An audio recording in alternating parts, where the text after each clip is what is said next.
අයිබෝවන් සුළු කාලයකට පස්සේ අපි අද තීරණය කළා ඔයගොල්ලොත් එක්ක අලුත් වීඩියෝ එකකින් මුණ ගැහෙන්න. ගිය දවස් ටිකේ ළමයි ගොඩක් මට මැසේජ් කරලා තිබ්බා ඉනෝගනික් ප්‍රශ්න කරන් තේරෙන්නේ නැහැ. MCQ ප්‍රශ්න වලට හරි උත්තරේ ගන්න තේරෙන්නේ නැහැ. ඊට පස්සේ ඉසේ ප්‍රශ්න වල දී තියෙන මේ කරුණුත් එක්ක අපිට සංයෝගී හිතා ගන්න තේරෙන්නේ. මේ වගේ ප්‍රශ්න කරද්දී හිර වෙනවා. අන්න ඒ වගේ ප්‍රශ්න කිහිපයක් අපිට යොමු කරලා තිබ්බා. ඉතින් අපි තීරණය කරා ස්මාර්ට් කෙම් channel එක ඔස්සේ ඔයගොල්ලන්ට තියෙන ඉනෝගනික් සම්බන්ධව තියෙන ප්‍රශ්න කිහිපයක් මෙලොඩියකට නිරාකරණය කරන්න.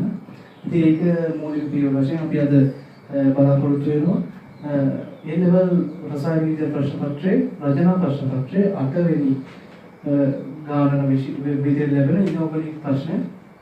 එසේ ප්‍රශ්නේ කොහොමද ලේසියෙන්ම විසඳගන්න කියලා ඔයගොල්ලෝ සාකච්ඡා කරමු. හරි. ඔයගොල්ලන්ට උසස් පෙළ රසායන විද්‍යා ප්‍රශ්න පත්‍රයේ රචනා ප්‍රශ්න පත්‍රයේ 8 වෙනි ප්‍රශ්නයේ විදිහට ලැබෙන ඉනෝගනික් පාර්ට් එකේ. ඉතින් ඉනෝගනික් පාර්ට් එකේ ප්‍රශ්නේ ලැබෙද්දී ඔයගොල්ලන්ට හම්බ වෙන්නේ කැටායන සහ එනායන මිශ්‍රණය.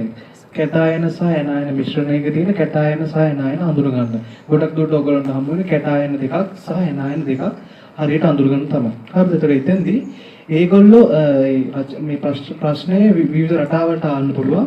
ඒකෙදි ඒගොල්ලෝ කැටායන මිශ්‍රණය විවිධ පරීක්ෂාවලට ලක් කරනවා. ඒතකොට පරීක්ෂා සාහිත්‍යනික නිරීක්ෂණ තමයි ගැටලුවේදී සඳහන් කරලා තියෙන්නේ. ඒ පරීක්ෂා සහ නිරීක්ෂණත් එක්ක අපිට අදාළ කැටායන සහ එනායන මොනවද කියලා හරියට අඳුර ගන්න පුළුවන් වෙන්න ඕනේ. හරිද? ඒතකොට එතෙන්දී ඔයගොල්ලෝගෙන් බලන්නේ ඔයගොල්ලෝගේ SPD කියන ගුණ යටතේ ඔයගොල්ලෝගේ තියරි පාර්ට් එක ඉගෙනගෙන තියෙන ඔයගොල්ලෝ ඒ යටතේ ඔයගොල්ලෝ හරියට තියරි පාර්ට් එක ඉගෙනගෙන තියෙද ඒ ප්‍රතික්‍රියා හරියට ඔයගොල්ලෝගේ මතකයේ දීලා ඒ කොටස් ටික තමයි එතනින් බලාපොරොත්තු වෙන්නේ. ඉතින් හරියට ඒගොල්ලෝ පරීක්ෂණය දීපු ගමන් අපිට මේ පරීක්ෂණයට අදාළ නිරීක්ෂණය පදනම් කරගෙන ඊට අදාළ කැටායන එකක් හෝ කීපයක් ඊට සම්බන්ධ වෙන්න පුළුවන්. එතනින් අදාළ කැටායන සහ එනායන මොනවද කියලා අපිට හරියට තීරණය කරන්න පුළුවන් වෙන්න ඕන. හරි. අපි මේ විදිහට ප්‍රශ්න ඕගොල්ලන්ට ප්‍රශ්න ලැබෙන්නේ රටා කිහිපයකට ලැබෙනවා. අද ප්‍රධාන ප්‍රශ්න පත්‍ර රටාව අපි බලාගෙන යද්දී 2011 වගේ වෙනකන් උඩට යද්දී 2020 ඉඳන් ඕගොල්ලන්ට ප්‍රශ්නාකාර 3ක් ඕගොල්ලන්ට ලැබිලා තියෙනවා. හරිද? එතෙන්දී ඕගොල්ලන්ට ලැබිලා තියෙනවා කැටායන සහ එනායන මිශ්‍රණය පරීක්ෂණ කරද්දී ප්‍රශ්නේ ඡේදයක් විදිහට දීලා තියෙනවා. මේකට මේක එකතු කරාම මෙන්න මේ අවක්ෂේපය ආවා මේ නිරීක්ෂණය ආවා ඒ විදිහට ගැටලුව ඡේදයක් විදිහට දීලා තියෙනවා. එතනින් ඕගොල්ලෝ ඡේදෙ කියවලා හරියට කැටායන සහ එනායන හඳුර ගන්න ඕන. ඒක එක ආකාරයක්. අනිත් ආකාරය තමයි ඕගොල්ලන්ට වගුවක් දෙනවා. හරිද? ඒ වගුවේ එක පැත්තක තියෙන පරීක්ෂණ ටික අනිත් පැත්ත නිරීක්ෂණ ටික. ඒතකොට මේ විදිහට මේ වගුව ආශ්‍රයෙන් තමයි අපි අඳුර ගන්න ඕන මොකද්ද කැටායන මොකද්ද එනායන නිරීක්ෂණ පදනම් කරගෙන. හරිද? අනිත් ආකාරය ඒක තමයි ටිකක් සංකීර්ණ ආකාරය ඕගොල්ලන්ට ගැලීම් සටහනක්. හරිද? ගැලීම් සටහනක් ආකාරයෙන් තමයි ප්‍රශ්නේ දීලා තියෙන්නේ. ඒතකොට එතෙන්දී හිස් දීලා තියෙනවා. ගැලීම් සටහනේ තැන හිස් දීලා තියෙනවා. ඒ අදාළ තැන්වල සමහර අවස්ථාවලදී වර්ණය සඳහන් කරලා තියෙනවා. සමහර ඒවා සංයෝගය සඳහන් කරලා තියෙනවා. අනේ ගැලීම් සටහනේ සමහර අපි දාපු ප්‍රතිකාරකේ මොනවද දැම්මේ? හරිද? ඒ වගේ සමහර ඒවා දීලා තියෙනවා. අන්න ඒ කොටස් මත පදනම් කරගෙන තමයි අපි ඒ හිස්ත පිරවීමක් වගේ තියෙන්නේ. ඒතර එතෙන්දී ඒ දැනුම අපි ඉගෙන ගත්තු SPD රසායනයේ අපි ඉගෙන ගත්තු දැනුම එතෙන්දී අපි ඇප්ලයි කරන්න ඕන. හරිද? ඒතර මේ විදිහට ප්‍රධාන ප්‍රශ්න රටාව 3ක් 8 වෙනි ප්‍රශ්නට අදාළව ඔයගොල්ලන්ට ලැබිලා තියෙනවා පසුගිය ප්‍රශ්න පත්‍ර පිළිබඳ බැලුවේදී. ඒතර මේ ප්‍රශ්න රටාව 3ම ඔස්සේ අපි ඔයගොල්ලන්ට කොහොමද ලේසියෙන්ම ඉනෝගනික් ප්‍රශ්නයක උපරිම ලකුණු ගන්න එක්සෑම් එකේදී ගන්න කොහොමද කියලා අපි ඔයගොල්ලන්ට කියලා දෙනවා මේ ප්‍රශ්න ඔස්සේ. හරි. ප්‍රශ්නේ යන ප්‍රශ්නේ ඔයගොල්ලන්ට තීරේ පැහැදිලිව පේනවා. ප්‍රශ්නේ හොඳට කියව ගන්න. හරිද? මෙහෙම ප්‍රශ්න දෙන්න තියෙන ප්‍රශ්නේ කොටස් දෙකක් තියෙනවා. රෝමිලක අංක 1 රෝමිලක අංක 2 කියලා. රෝමිලක අංක 1 කොටසට අදාළව කියලා තියෙනවා. x යනු D ගණුවේ පළමු පෙළ මූලද්‍රව්‍යයකි. එය එහි ඉහළ ඔක්සිකරණ අවස්ථාව XO42 - CD පෙන්වයි. ඒකේ හල් තියෙනවා කැපිටල් A කොටස X මූලද්‍රව්‍ය හඳුනා ගන්න. කැපිටල් B කොටස XC සම්පූර්ණ ඉලෙක්ට්‍රෝන වින්‍යාසය ලියන්න. කැපිටල් C කොටස ජලීය ද්‍රාවණයේදී XC ස්ථායි පහළම ඔක්සිකරණ අවස්ථාව ලියන්න. D කොටස XO42- ජලීය ද්‍රාවණය එහි පහළම ඔක්සිකරණ අවස්ථාවට පරිවර්තනය කිරීමේදී සිදුවන අර්ධ අයනික තොලිත සමීකරණය ලියා දක්වන්න. හරි. ඊට පස්සේ ඊළඟ කොටස රෝම ඉලක්කන්ත 2 M නම් ලෝහයෙහි ජලයේ ද්‍රාව්‍ය ලවණයක් සමග පහත සඳහන් දේ නිරීක්ෂණය කරන ලදී. කැපිටල් A කොටස ලවණය ජලයේ දිය කළ විට ලා කොළ පාට ද්‍රාවණයක් ලැබුණි.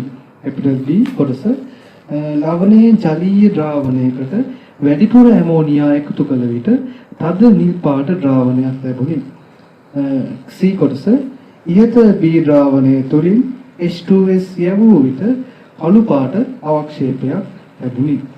D කොටස ලවණයේ ජලීය ද්‍රාවණයට වැඩිපුර HCl එකතු කළ විට කහ පාට ද්‍රාවණයක් ලැබුණි. ඒ කොටසට අදාළ වනවා ඉහත සඳහන් එක් අවස්ථාවට අදාළ තොලිත රසායනික සමීකරණය ලියමින් M හඳුනා ගන්න. MP ලවණයද හඳුනා ගන්න. හරි. මොනකයි ඔයගොල්ලන්ට ලැබෙල් තියෙන ගැටලුව. හරි. අපි ගැටලුවට යමු. ගැටලුවේ පළවෙනි කොටස රෝම ඉලක්කාංක එක කොටස දීලා තිනවා. X යනු D ගණුවේ පළමු පෙළ මූල ද්‍රව්‍යයකි. D ගණුවේ පළමු පෙළ. ඒ කියන්නේ 3D ශ්‍රේණියේ. හරිද? 3D ශ්‍රේණියේ මූල ද්‍රව්‍ය. 3D ශ්‍රේණිය කිව්වම අපි දන්නවා. හරිද? ඊට පස්සේ කියනවා එහි ඉහළම ඔක්සිකරණ අවස්ථාව XO4 2- හි පෙන්වයි. එතකොට X කියන මූල ද්‍රව්‍යය හදලා තියෙනවා XO4 2- කියලා ඔක්සි ඇනායනයක්. ඔක්සි ඇනායනයක්. මොකද ඔක්සි ඇනායනයක් කියන්නේ? ඔක්සිජන් අඩංගු ඍණායන. ඔක්සිජන් තියෙන ඍණායන වල තමයි ඔක්සි ඇනායන කියන්නේ. එතකොට මෙතන XO4 2- කියලා ඔක්සි ඇනායනයක් හදලා තියෙනවා. මෙතනදී X ට පෙන්වන්න පුළුවන් ඉහළම ඔක්සිකරණ අවස්ථාව මෙතනදී පෙන්වනවා කියලා ගානේ අපිට ගැටලුව කියලා තියෙනවා. හරිද? එහෙනම් අපි මෙතනදී මුලින්ම හොයා ගන්න ඕන. අපි දැන් X කියන එක 3D ගුණයකින් අපි හිතේ තියෙනවා. හරිද? ඒක හිතේ තියාගෙන තමයි මෙතන ඔක්සිකරණ අංකය හොයන්න ඕන. දැන් මෙතන බලන්න X ගේ ඔක්සිකරණ අංකය හෙව්වොත් අපි දැන් අපිට ඔක්සිකරණ අංකය හොයන්න ක්‍රම දෙකක් තියෙනවා. අපිට මේකේ ලුයිස් විවර් ඇඳලා හොයන්න පුළුවන් එක ක්‍රමයක්. ඒක තමයි වඩාත්ම නිවැරදි ක්‍රමය ඔක්සිකරණ අංකය සෙවීමට අදාළව. අනිත් ක්‍රමය අපිට මොනවා VG ක්‍රමයට ඔක්සිකරණ අංකය හොයන්න. හරිද? අපි මෙයාගේ ලුයිස් විවර් ඇඳොත් X මැද දෙන්න ඕන. XO4 2- කියන්නේ එතකොට මෙන්න මේ විදිහට තමයි මෙයාගේ ලුයිස් විවර් එන්න ඕන XO4 2-. හරිද? මෙන්න මේක තමයි ලුයිස් විවර් XO4 2- වල මේ දෙන්නට ඍණ එක තියෙන ඔක්සිජන් පරමාණු දෙන්නට. හරිද? ඒකට දැන් මෙයාගේ ඔක්සිකරණ අංකය ගත්තොත් අපි දන්නවා ඔක්සිජන් තමයි විද්‍යුත් ඍණතාවය අතින් දෙවෙනියටම වැඩි. ෆ්ලෝරින් අංක 1. හරිද? අපි දන්නවා ඔක්සිජන්ට වඩා X ගේ විද්‍යුත් ඍණතාවය අඩුයි මෙතනදී. එතකොට එන ඔක්සිජන්ට වඩා X ගේ විද්‍යුත් ඍණතාවය අඩුයි නම් XO වල තියෙන බන්ධන ඉලෙක්ට්‍රෝන යුගල ඔක්සිජන් පැත්තට අදිනවා. එහෙනම් මෙන්න මේ හැම බන්ධනයකම තියෙන ඉලෙක්ට්‍රෝන ඔක්සිජන් අදිනවා. හරිද? එතකොට දැන් X ගෙන් ඉලෙක්ට්‍රෝන කීයක් ඉවත් වෙනවද අර්ධ වශයෙන්? බාන 1යි 2යි 3යි 4යි 5යි 6යි.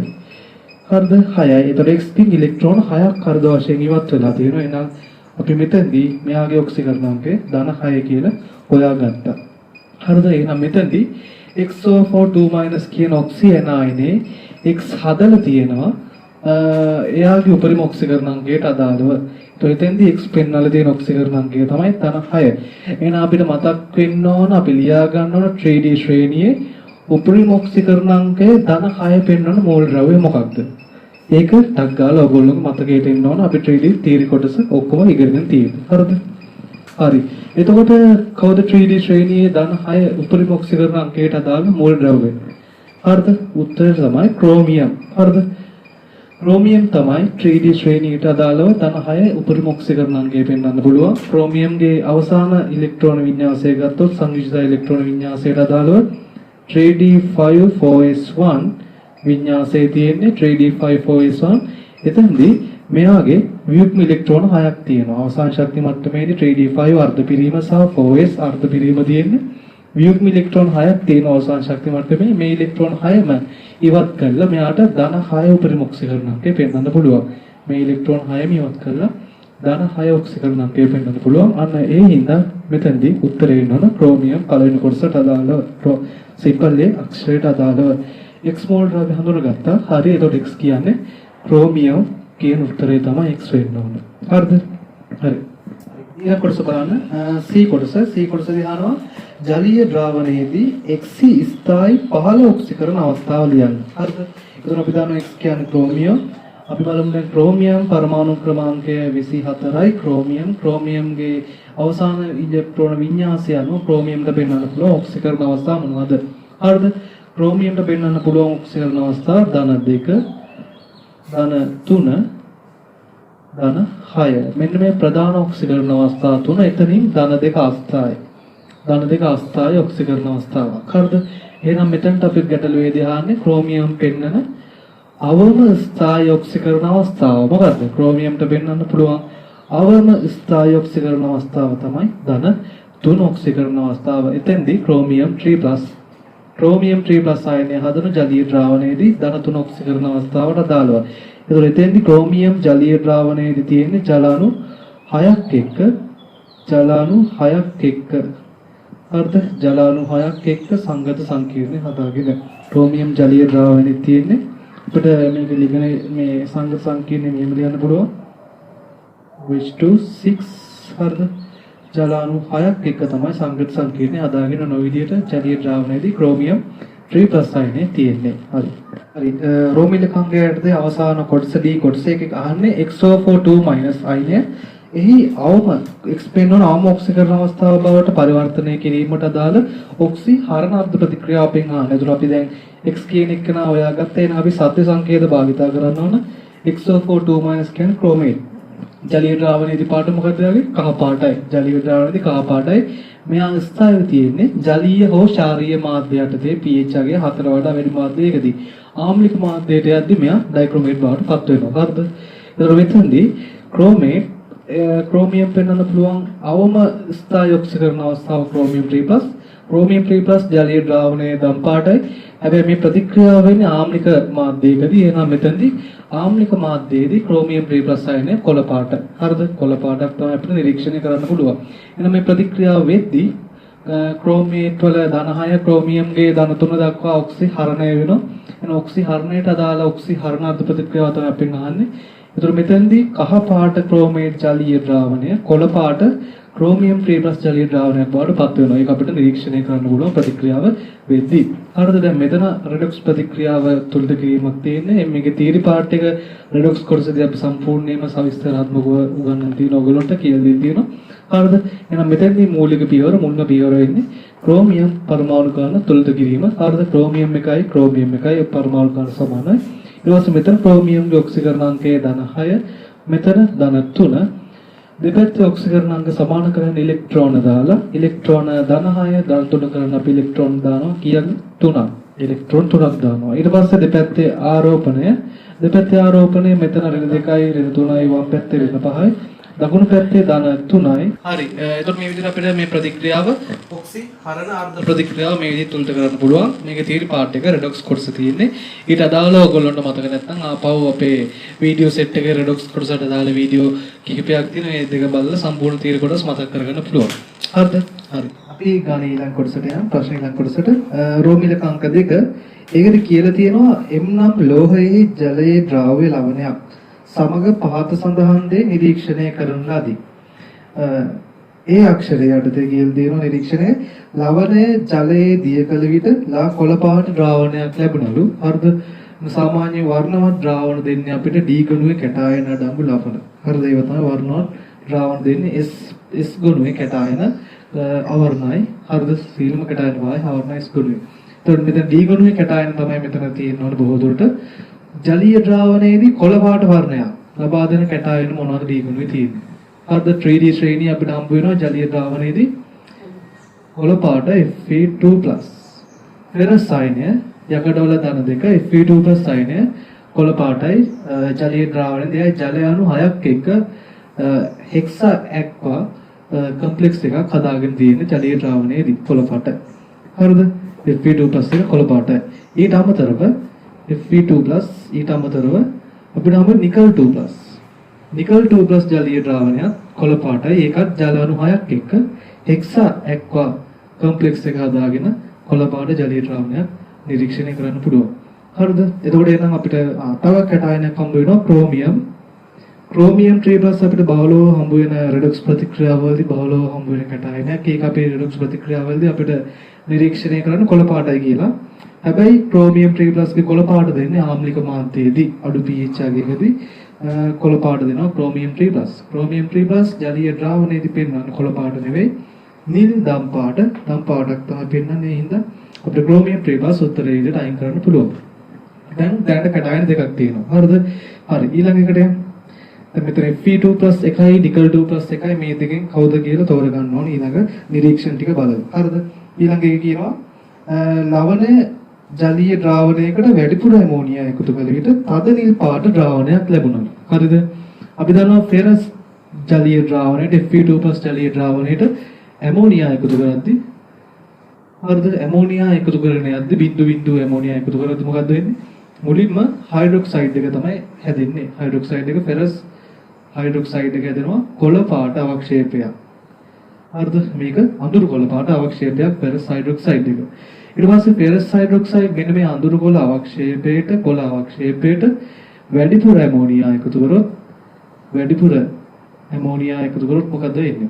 හරිද? අපි දන්නවා ෆෙරස් කියන මූලද්‍රව්‍ය ෆෙරස් 2+ Fe2+ Fe3+ කැටයන ඇමෝනියාත් එක්ක සංගත සංකීර්ණ හදන්නේ මේ සංකීර්ණ හදන්නේ. ඒ හින්දා ෆෙරස් හයිඩ්‍රොක්සයිඩ් එක වැඩිපුර ඇමෝනියා තුල දිය වෙන්නේ. අපිට අර කලින් හදපු කොළ අවක්ෂේපයෙන් මෙතෙන්ද නිරීක්ෂණය කරන්න පුළුවන්. වැඩිපුර ඇමෝනියා දැම්මයි කියලා ෆෙරස් හයිඩ්‍රොක්සයිඩ් අවක්ෂේපයේ දිය වෙන්නේ කොළ අවක්ෂේපයක් තමයි අපිට නිරීක්ෂණය කරන්න පුළුවන්. එහෙනම් Fe2+ වෙන්න බෑ. ඔතන කැටයනේ. හරිද? අපි Nickel2+ බලමු. Nickel2+ ජලීය ද්‍රාවණය කොළ පාටයි. ඒකට ඇමෝනියා එකතු කරොත් මුලින්ම අපි ඇමෝනියා එකතු කරගෙන යද්දී මුලින්ම අර ෆෙරස් එකේ වුණා වගේම තමයි නිකල් හයිඩ්‍රොක්සයිඩ් හැදෙනවා. නිකල් හයිඩ්‍රොක්සයිඩ් කොළ පාට අවක්ෂේපයක්. හරිද? නිකල් හයිඩ්‍රොක්සයිඩ් කොළ පාට අවක්ෂේපයක් හදනවා. එතෙන්දී දෙකේම පාට එක හා සමානයි. හරිද?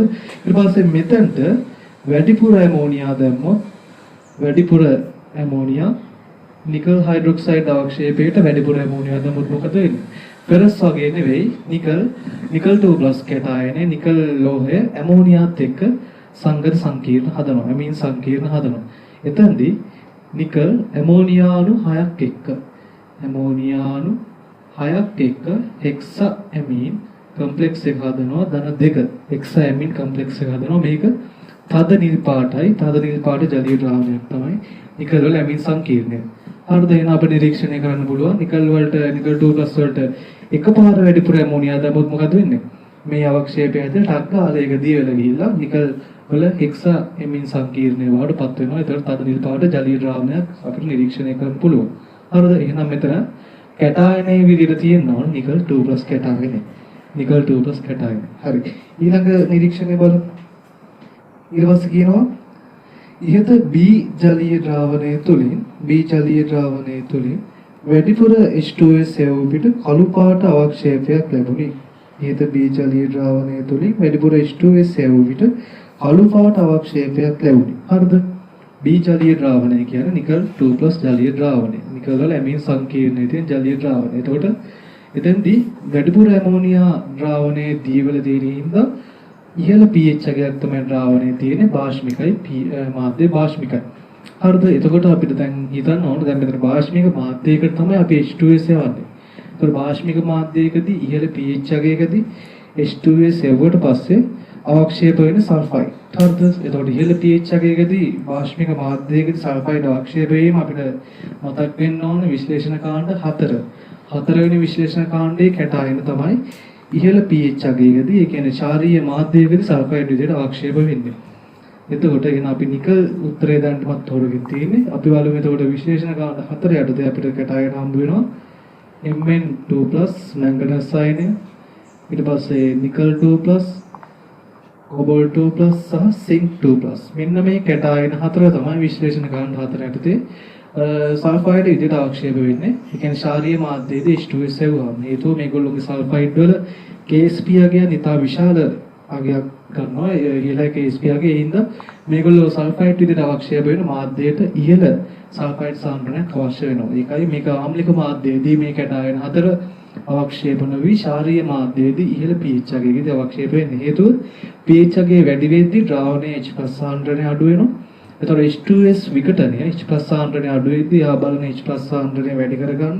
එතකොට විඝටන H2S වල විඝටනය වේගවත් වෙමින් ඉදිරියට සමතුලිතය නැඹුරු වෙනවා. සමතුලිත ලක්ෂය ඉදිරියට නැඹුරු වෙමින් ඉහළ සල්ෆයිඩ් සාන්ද්‍රණයක් මාධ්‍යය ඇති කරනවා. එතකොට මේ ඉහළ සල්ෆයිඩ් සාන්ද්‍රණය හමුවේ මෙන්න මේ විශ්ලේෂණ කාණ්ඩ 4 යටතේ තියෙන කැටායන් 4 සල්ෆයිඩ් විදිහට අවක්ෂේප වෙනවා. හරිද? එතකොට එහෙනම් මෙතන අපිට දැන් නිකල් 2+ කියලා හඳුනගත්තා. එහෙනම් මෙතනදී හැදෙන්නේ මොකද්ද? නිකල් 2+ කියන කැටායනය අපි දන්නවා දැන් මේ 4 නිකල් 2+ තමයි උත්තරේ දෙන්න ඕන. නිකල් 2+ H2S එක්ක ශාරීය මාධ්‍යයේදී හදනවා නිකල් සල්ෆයිඩ් වල පාට කළු පාට අවක්ෂේපයක්. හරිද?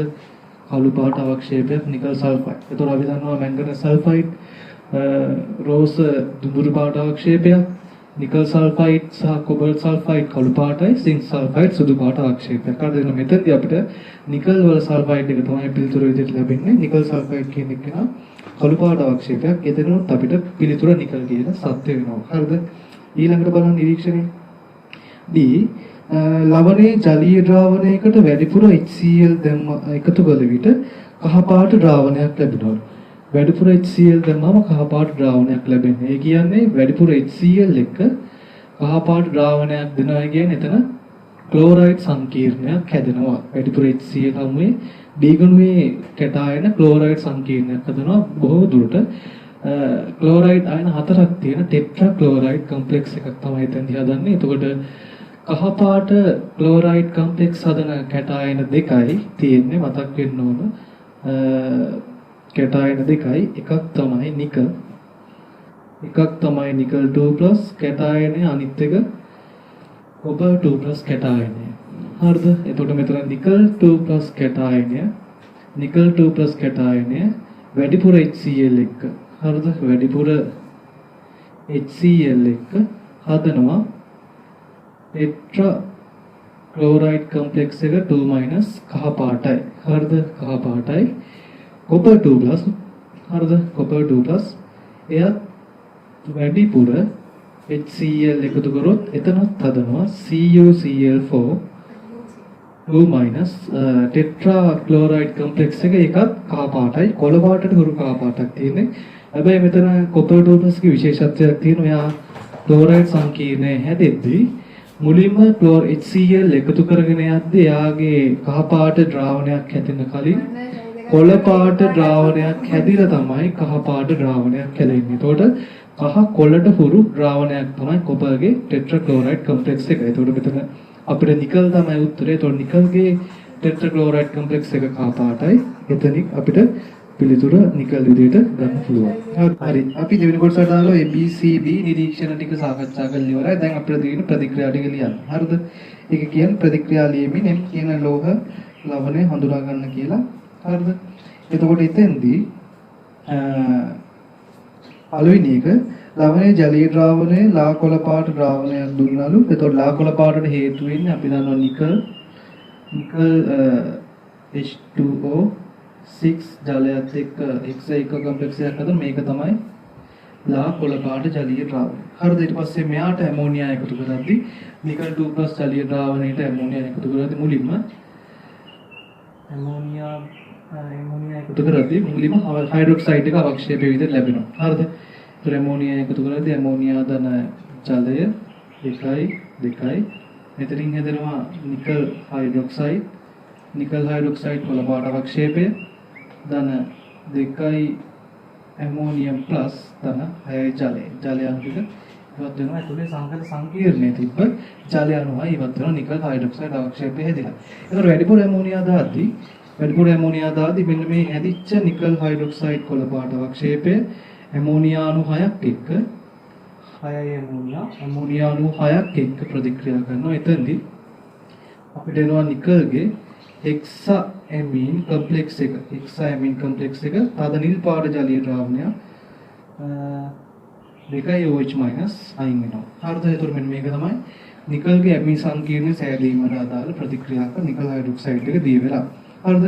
ඊළඟට ඉහළ ජලීය ද්‍රාවණයට නිකල් 2+ ජලීය ද්‍රාවණ H2S එවුවට පස්සේ කළු පාට අවක්ෂේපයක්. H2S එවුවාම ශාරීය මාධ්‍යයේ කළු පාට නිකල් සල්ෆයිඩ් එක තමයි ලැබුණේ. ඒතකොට අපිට එතනට ලියන්න පුළුවන් නිකල් 2+ equals ධන H2S equals මෙතනදී ලැබෙනවා නිකල් සල්ෆයිඩ් NiS අවක්ෂේපයක් කළු පාට අවක්ෂේපයක් 2H+ මෙතෙන්දී ඉවත් වෙනවා. 2H+ ඉවත් වෙනවා H2S වලින්. හරිද? ඔක තමයි නිකල් සල්ෆයිඩ් කළු පාට අවක්ෂේපය. ඊළඟට නිකල් වැඩිපුර HCl සමග කහ පාට ද්‍රාවණයක් ලබා දෙයි. නිකල් 2+ විදිහට ලියන්නත් පුළුවන් අපිට ඕන නම්. නැත්නම් අපිට මේකේ හෙක්සා එක්ව ජල අණු 6ක් එක්ක ලියන්නත් පුළුවන්. දෙවිදිහටම හරි. නිකල් ජල අණු 6ක් එක්ක හෙක්සා එක්ව කොම්ප්ලෙක්ස් එක හදනවා කොළ පාට ද්‍රාවණයක්. එයාට වැඩිපුර ඒතකොට HCl මෙතෙන්දී යනවා 4යි HCl යනවා මෙතෙන්දී. හරිද? ඒතකොට මෙතෙන්දී නිකල් හදනවා ක්ලෝරයිඩ් ටෙට්‍රා ක්ලෝරයිඩ් කොම්ප්ලෙක්ස් එක මේක කහ පාටයි 4H+ මෙතනින් ඉවත් වෙනවා. 4H+ ඉවත් වෙනවා. මේක සාමාන්‍යයෙන් ප්‍රතිවර්ත ප්‍රතික්‍රියාවක් තමයි. මෙන්න මේ ක්ලෝරයිඩ් කොම්ප්ලෙක්ස් එක හදන ප්‍රතික්‍රියාව ප්‍රතිවර්ත ප්‍රතික්‍රියාවක්. හරිද? මෙතන ඇතුලේ තියෙන ජල අණු 6 ඉවත් වෙනවා.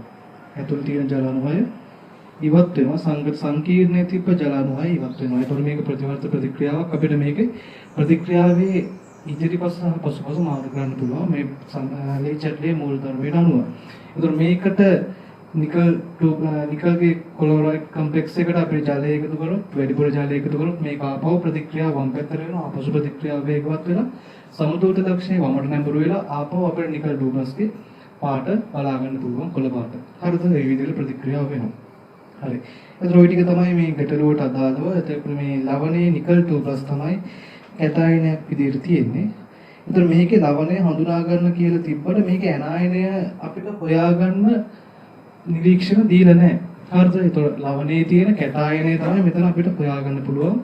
ඇනායන හොයා ගැනීමට අදාළ පරීක්ෂණවත් නිරීක්ෂණවත් අපිට මෙතෙන්දි දීලා නැහැ. ඒ හින්දා අපිට ඇනායනයේ ලවණයේ ඇනායනය අපිට හරියටම හඳුනගන්න බෑ. හරිද? ඒ හින්දා මෙතෙන්දී අපිට නිකල් 2+ අපිට සත්‍ය වශයෙන්ම මේ ලවණයේ ඇතුලේ තියෙනවා කියලා කියන්න පුළුවන්. හරිද? හරි. ඒතර ඔය විදිහට තමයි අද ප්‍රශ්නේ අපි සාකච්ඡා කරන්නේ. හරිද? ඩී ගුණුවේ රසායන යටතේ තමයි අද ප්‍රශ්නේ අපි යොමු කරේ. හරිද? ඒ හින්දා මේ විදිහට ඉනෝගනික් ප්‍රශ්න කතා කරද්දී අපිට තියරි කොටස් අපිට වුණ වෙනවා. ඒ තියරි අදාළ තියරි කොටස් ඒ ප්‍රශ්නයට හරියන විදිහට සාකච්ඡා කරනවා. හරිද? ඒතකොට අපිට කලින් සාකච්ඡා කරපු තියරි කොටස් ආපහු මතක වෙනවා. ඒ හින්දා අපිට ඉනෝගනික් ටික මේ විදිහට සාකච්ඡා කරන්න පුළුවන්. හරිද? ඒතකොට මේ ඉනෝගනික් ප්‍රශ්න කතා කරද්දී බොහොම පහසුවෙන් ලකුණු ලබා ගන්න පුළුවන් ප්‍රශ්නයක්. 150න් රෙඩොක්ස් කැලත් එක්ක සෙට් වෙද්දී 150න් 80ක විතර ලකුණු කොටසක් ඉනෝගනික් පාර්ට් එකට වැටෙනවා. ඒ හින්දා අපිට මේක තීරි කොටස් ටික හරියටම අවබෝධ කරගෙන පාඩම් කරගෙන හරියට ප්‍රශ්න වැඩි සංඛ්‍යාවක් කරොත් අපිට මේ පාර්ට් එක අපිට පහසුවෙන් වැඩි ලකුණු ප්‍රමාණයකට යන්න පුළුවන්. ඒ කියන්නේ පේපර් එකෙත් වැඩි ලකුණු ප්‍රමාණයකට යන්න පුළුවන්. ඕගනික් ඉනෝගනික් පාර්ට් ටික ලේසියෙන් ප්‍රශ්න කොටස් ටිකක් ඒවා ලේසියෙන්ම කරගෙන ඊට පස්සේ ෆිසිකල් පාර්ට් ටිකත් හරියටම කරගත්තොත් අපිට ඉහළම ලකුණු සංඛ්‍යාවකට පේපර් එකේ යන්න පුළුවන්. ලේසිම කෙමිස්ට්‍රි වලින් ලේසිම කොටස් දෙක තමයි ඕගනික් සහ ඉනෝගනික්. ඒ හින්දා ප්‍රශ්නයක් කරගන්න එපා. මේවා පහසුවෙන්ම අපිට විසඳ ගන්න පුළුවන් ප්‍රශ්න විදිහට. හරි. අපි ඊළඟට තවත් ප්‍රශ්න කිහිපයකින් ඊළඟ